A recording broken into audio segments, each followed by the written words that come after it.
করতে। আপনারা আর একটু বুঝতে পারেন, আপনাদের বোঝার সুবিধার জন্য বলছি। ধর্মতত্ত্বটা আপনাকে বুঝতে গেলে যেন আমরা একটা বিশাল জড় জগৎকে দেখতে পাচ্ছি, কিন্তু এই এত বড় জড় জগৎ শুধু গ্রহ না, একটা পৃথিবী একটা গ্রহ, একটা ধূলিকণার মতো বাতাসে ঘুরে বেড়াচ্ছে। তো টোটাল জড় জগৎ দেখা যাচ্ছে সাধারণত আমরা 14টি ভুবন রয়েছে, আমরা এটা বহুবার আলোচনা করেছি। এই জগতের সবচেয়ে উচ্চতর জড় জগতের উচ্চতর যে জগৎটা রয়েছে, এরিয়া রয়েছে, প্রকোষ্ঠ রয়েছে, এই জগৎটির নাম আমরা বহুবার বলেছি। বলুন তো কি মনে আছে? হ্যাঁ, সুন্দর, ব্রহ্মলোক। এই ব্রহ্মলোকের যিনি কর্তা ব্যক্তি, অধীশ্বর, কি উনি?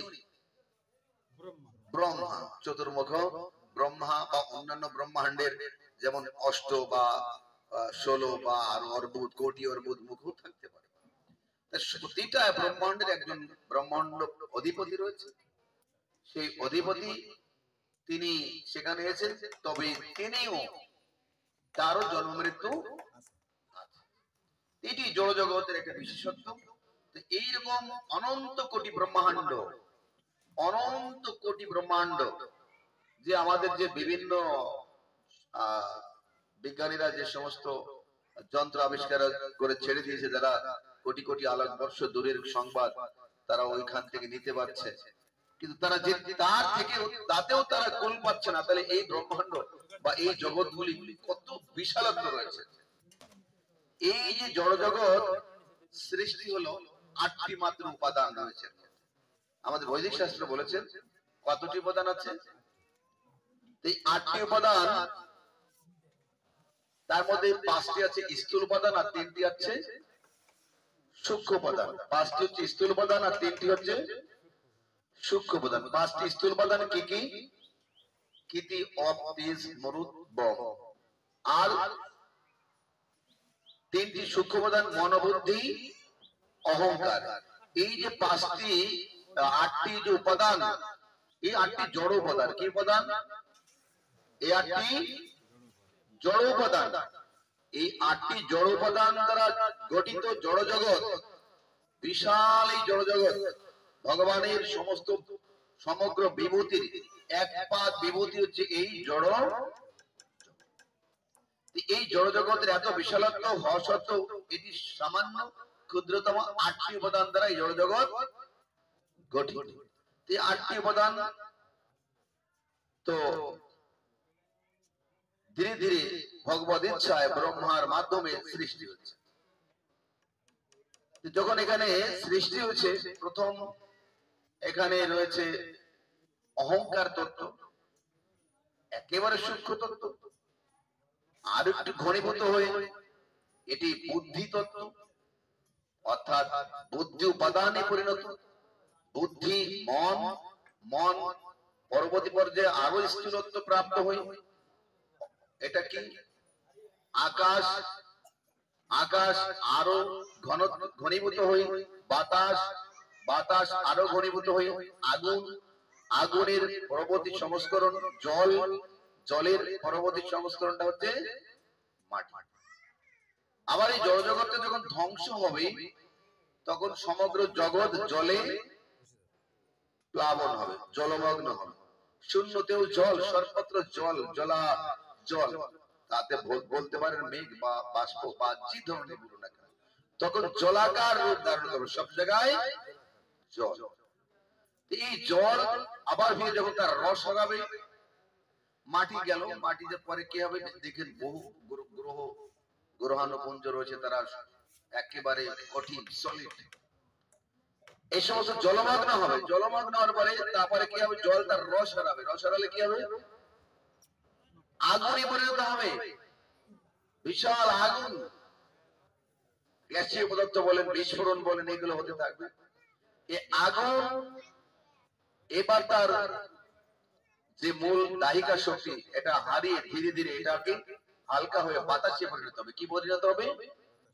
বাতাসে পরিণত হবে। বাতাস আকাশে পরিণত হবে, আকাশ মনে পরিবর্তন হবে, মন বুদ্ধিতে পরিণত হবে, বুদ্ধি অহংকারে পরিণত হবে। এই অহংকার এত সূক্ষ্ম তা ভগবানের শরীরে অতি অনায়াসে প্রবেশ করবে। এবার বুঝতে পারেন এত বিশাল একটা কিছু অতি অনায়াসে একটা জায়গায় প্রবেশ করা এটা একটা স্বাভাবিক প্রক্রিয়া। এটি যেমন বিশাল মনে হতে পারে তেমনি সূক্ষ্ম হওয়াটাও একটি স্বাভাবিক ব্যাপার।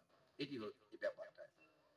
এই জন্য বলছি যে এই সমস্ত ব্যাপার আমাদের কাছে তো আমরা যদি বুঝতে পারি এটা খুবই সহজ ব্যাপার, না বুঝতে পারলে অনেক কাল্পনিক।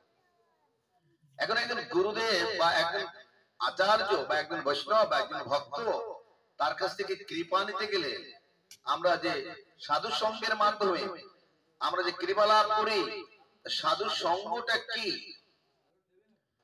প্রভুপাদের গায়ে যে মশাটি বসলো, মশাটি রক্ত খাচ্ছে, তো প্রভুপাদ বললো এটা কি বৈষ্ণব সঙ্গ, সাধু সঙ্গ হলো? তো বলছেন না। প্রভুপাদ বলে এটি সাধু সঙ্গ নয়। কেন নয়? এই জন্য নয়, একজন সাধুর যে উদ্দেশ্য, সাধুর উদ্দেশ্য হয় তারিতে পামর, মহতের কাজ হয় তারিতে পামর, এবং সাধু কিছু নির্দেশ পালন করলে সেইটি সে ব্যক্তি উদ্ধার হয়ে যায়। এটি সাধুর কোন সেবা করলে কি করতে হবে? সাধুর কোন সেবা করতে হবে, সাধুর সেবা করতে হবে। সাধু সেবার যে ফল এটি একটা বিশাল কিছু। সাধু সেবার মাধ্যমে এটা সাধু সঙ্গ। সাধুর সেবাটা কি? আমরা মনে করি সাধুদের খেতে দিলেই সাধু সেবা হয় নাকি? হ্যাঁ, সাধুদের অনেক টাকা দিলেই সাধু সেবা হয়, এক প্রকারের হয়, কিন্তু প্রকৃত সাধু সেবা হতে গেলে খালি খাওয়ালেই হবে না, কি করতে হবে? সাধু কিসের সেবা, সেবার যে অর্থ, সেবার যে মানে কি, এটা আমাদের বুঝতে হবে। সাধু খুশি হবে, সাধু কিসে খুশি হয়? সাধুকে ভালো ভালো খাওয়ালেই কি সাধু শুধু খুশি হবে? আমি সাধুকে ভালো ভালো খেতে দিলাম, গাল মন্দ করলাম, খুশি হবে? খুশি হবে। এরকম সম্পর্কে একটা দৃষ্টান্ত আছে।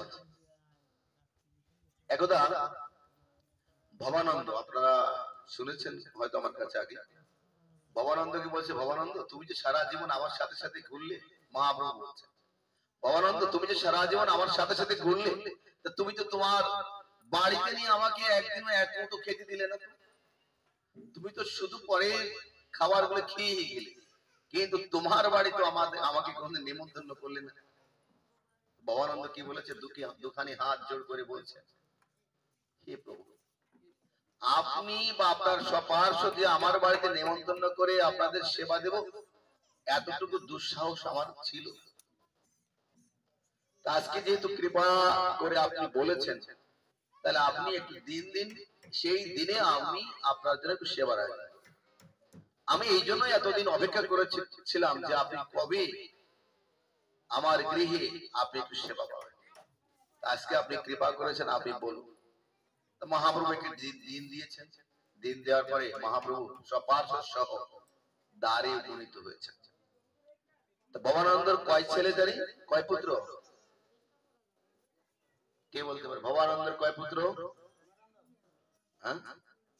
কেউ না। তা আমরা কীর্তন করি, এটা আপনার মনে নেই যে পঞ্চতত্ত্ব বন্দনা কীর্তনটা আপনারা করবেন, এটা পুরানো, এটা আমরা এখন করি না, মডার্ন হয়ে গেছে, এটা খুবই সুন্দর। জয় জয় পঞ্চপুত্র সঙ্গে সেবে রায় ভবানন্দ। কয় পুত্র? নাচেও বলে জয় জয় পঞ্চপুত্র সঙ্গে নাচে রায় ভবানন্দ, জয় জয় তিন পুত্র সঙ্গে সেবে সেন সেবানন্দ। সেবানন্দ, এই যে নামগুলো আপনি উচ্চারণ করে মাত্রই আপনার হৃদয়ের মধ্যে ভগবত ভক্তি আসবে, এত কৃপা আছে। মহাপ্রভুর এত একনিষ্ঠ ভক্ত ছিলেন এনারা। শুধু শ্রদ্ধা ভরে ওনাদের নাম স্মরণ করতে হবে, ওনাদেরকে চিন্তা করতে হবে। তা ভবানন্দ বলেছেন যে প্রভু কবে দিন দেবেন? দিন দিয়েছেন, ছেলেদেরকে বলেছেন ভবানন্দ, হে পুত্রগণ, তোমরা সমস্ত কাজকর্ম ফেলে আজকের দিনে অমুক দিনে প্রভু আসবেন তার সপার্ষদ সহ, তাদের সেবার জন্য তোমরা প্রস্তুত থাকো। দ্বারেতে ভবানন্দ সমস্ত 5টা পুত্রবধূ, নাতি নাতনি সবাইকে নিয়ে হাজির হয়েছে। মহাপ্রভু সব পরিকর সেখানে উপনীত হয়েছে। উপনীত হয়ে এখন কি করেছেন, দ্বারেতে বৈষ্ণব আসলে কি করতে, আগে কি করতে হয়, চরণ ধুয়ে দিতে হয় না বাবা? আগে চরণ ধুয়ে দিতে হয়। চরণ ধুয়ে দিয়ে, চরণ মুছে দিয়ে চন্দন তিলক চন্দনে বিভূষিত করতে হয়, ওর ফুলের মালা পরাতে হয়। তারপরে পুষ্প খই ছিটাতে ছিটাতে, চামর পাখা আদি বেজন করতে করতে, গৃহ অভিমুখে উলুধ্বনি জয়ধ্বনি করতে করতে আচার্যদের গৃহ অভিমুখে নিয়ে আসতে হয়।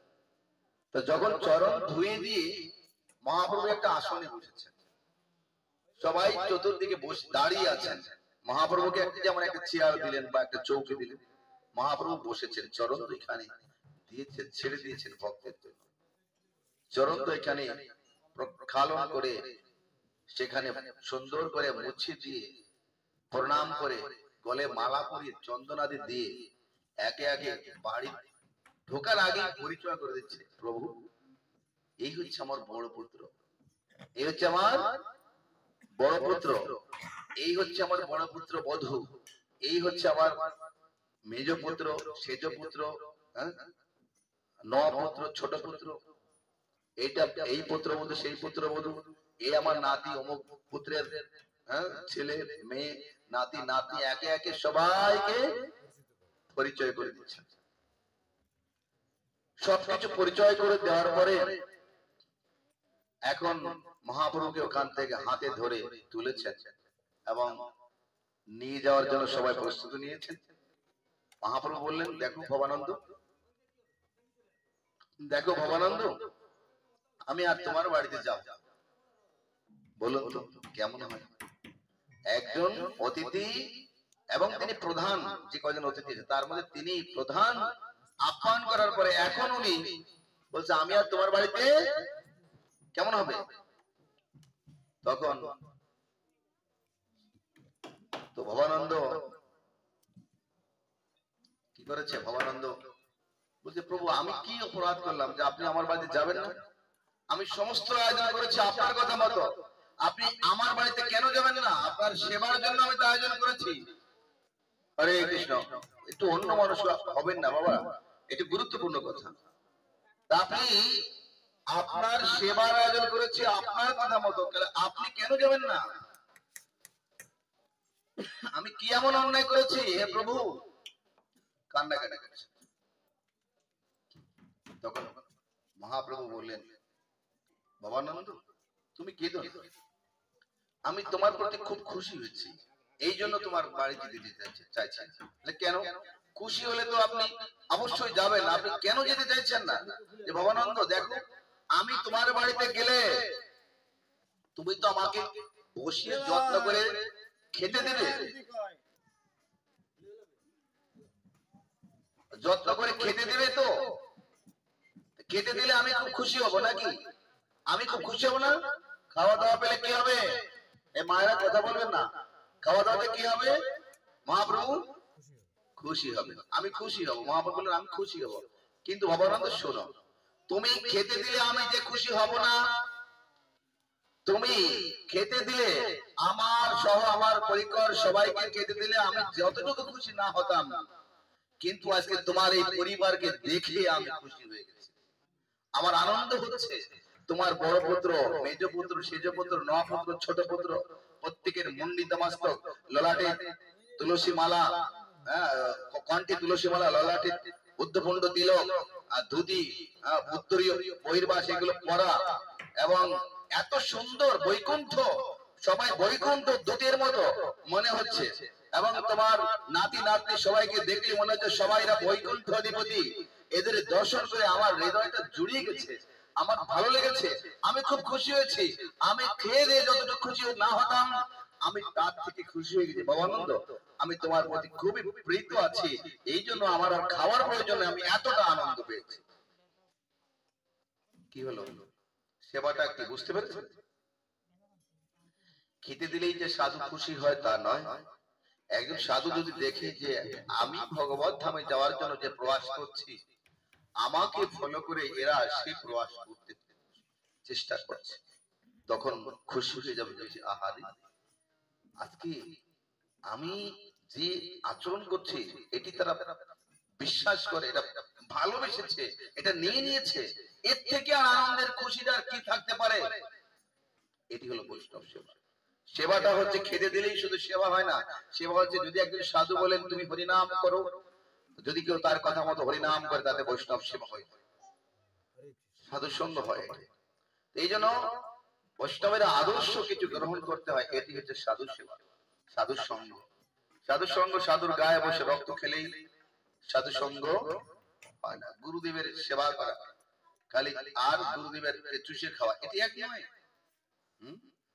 এই জন্য গুরুদেবের সর্বস্ব হরণ করে নিলাম, এটি না, সেবা না। এই জন্য সেবাটা হচ্ছে এরকম। যাই হোক, তদ্বিধি প্রণিপাতেন পরিপ্রশ্নেন সেবা, সেবার মাধ্যমে যত্ন সহকারে যদি কেউ সেবা করে, তাহলে সেবায় শান্তি, সাধুর বচন, সেবায় হলো শান্তি। এই সমস্ত সেবা আমরা যদি সেবা করি, ভক্ত সেবা, ভগবানের সেবা, এই সেবাতেই, সেবাই হচ্ছে আমাদের একমাত্র ধর্ম।